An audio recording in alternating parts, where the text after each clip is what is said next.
Children in our country are getting ripped apart from their parents. We are in a constitutional crisis. We are in a democratic crisis. We are in a moral crisis.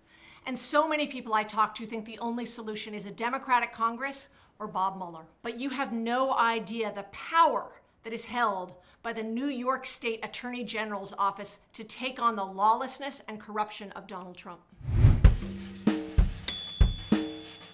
First, the New York State Attorney General has a special authority to ensure the integrity of all of the businesses in New York State. That means if there's fraud, if there's illegal activity, if there's money laundering, if there's larceny, that's the New York AG's job to uncover that and stop it.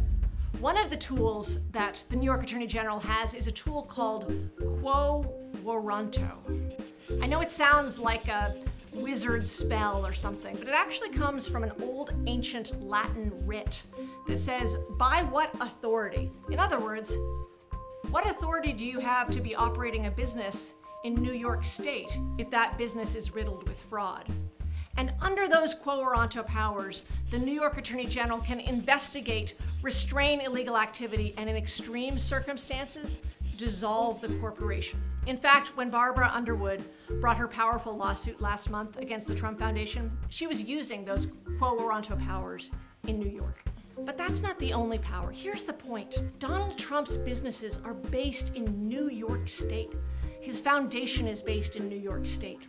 So the law enforcement authority that has the power to go after the root of his power is the New York State Attorney General. Second, the New York Attorney General can bring a lawsuit that would force Donald Trump to divest all his business interests.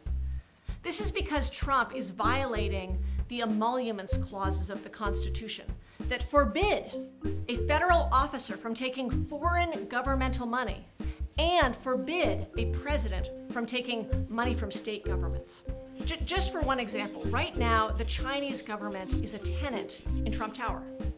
That means Trump Tower is the way in which the president, a federal officer, is taking federal government money and putting it in his own pocket.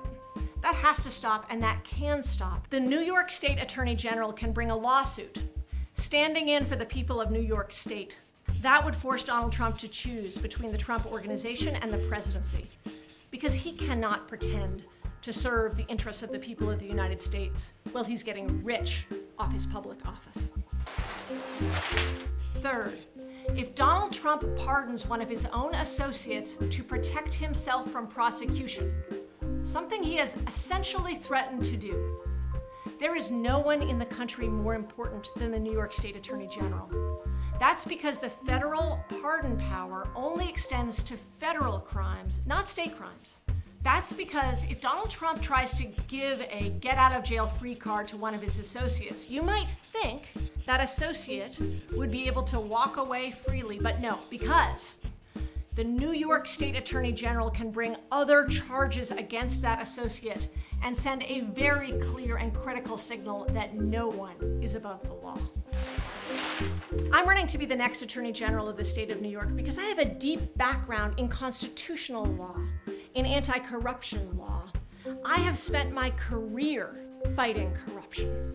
I've sued Donald Trump for illegal business practices, and I am fully ready to use all the tools available to confront this crisis in our democracy.